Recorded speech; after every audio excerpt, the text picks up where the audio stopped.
Telangana phone tapping episode లో ఊహించని మలుపిది. Phone tapping కేసులో ఫస్ట్ టైం ఓ పొలిటికల్ లీడర్ ని ప్రశ్నించబోతోంది సిట్. నల్గొండ జిల్లాతో పాటు తెలంగాణ రాజకీయాల్లో కూడా కలకలం రేపుతోన్న బ్రేకింగ్ మనం చూస్తూ ఉన్నాం. నల్గొండ జిల్లాలో ప్రకంపనలు రేపుతోంది ఫోన్ ట్యాపింగ్ వ్యవహారం. బీఆర్ఎస్ మాజీ ఎమ్మెల్యే చిరుమర్తి లింగయ్యకు నోటీసులు ఇచ్చారు. డీఎస్పీ తిరుపతన్నతో కలిసి ఫోన్ ట్యాపింగ్ కు పాల్పడినట్టుగా ఆరోపణలున్నాయి. ఇవాళ సెట్ ముందు హాజరు కాబోతున్నారు మాజీ MLA Chirumarthi Lingaiah. DSP Tirupathanna call records ఆధారంగా విచారణ చేయబోతోంది సిట్. తిరుపతన్నతో పలుమార్లు చిరుమర్తి ఫోన్ లో మాట్లాడినట్టుగా గుర్తించారు.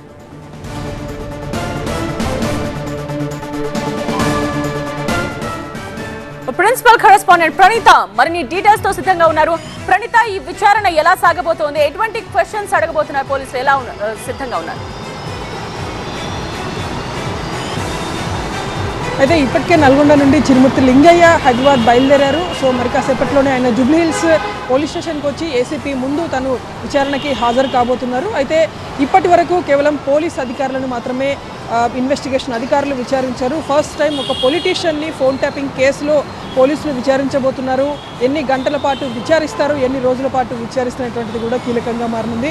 అయితే ప్రజెంట్ ఇప్పుడు చిరుమర్తి లింగయ్యకి మొత్తం ఈ ఫోన్ ట్యాపింగ్ కేసుతో ఉన్నటువంటి సంబంధాలు చూస్తే ప్రధానంగా మునుగోడు ఉప ఎన్నిక సెంట్రిక్గానే చిరుమర్తి లింగయ్యకు పోలీసులు నోటీసు ఇచ్చినట్టు తెలుస్తుంది.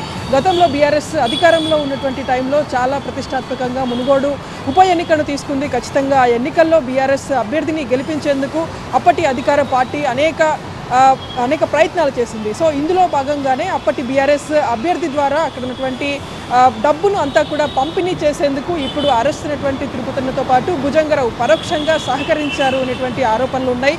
సో ఇప్పుడు ఈరోజు విచారణకు వస్తున్నటువంటి చిరుమర్తి లింగయ్య ఇప్పుడు అరెస్ట్ అయినటువంటి తిరుపతన్న కావచ్చు, భుజంగరావుతో పలుమార్లు ఫోన్ సంభాషణలు చేశారు. వీరి మధ్య జరిగినటువంటి కాన్వర్జేషన్స్ని ఇప్పుడు పోలీస్ అధికారులు తిరుపతన్న ఫోన్ నుండి రిట్రైవ్ చేశారు. సో ఆ డేటాను సెంట్రిక్గా చేసుకొని ఈరోజు చిరుమర్తి లింగయ్యని పోలీసులు విచారించబోతున్నారు.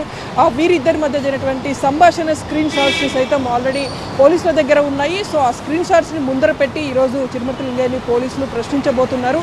సో లింగయ్య ఇచ్చేటువంటి ఇన్ఫర్మేషన్ ఆధారంగా ఫర్దర్ మరికొంతమంది పేర్లు కూడా బయటకు వచ్చే అవకాశం ఉంది. సో వారిని కూడా పోలీసులు విచారణకు పిలిచి క్వశ్చన్స్ అడిగేటువంటి ప్రయత్నాలు కనిపిస్తున్నాయి. సో ఈ మొత్తం చిరుమర్తి లింగయ్యకు సంబంధించి కేవలం మునుగోడు ఉప ఎన్నిక సమయంలో అప్పుడు బీఆర్ఎస్ అభ్యర్థికి డబ్బు సమకూర్చేటువంటి ప్రయత్నంలో భాగంగా చిరుమర్తి లింగయ్య రోల్ ఎస్టాబ్లిష్ అయ్యింది.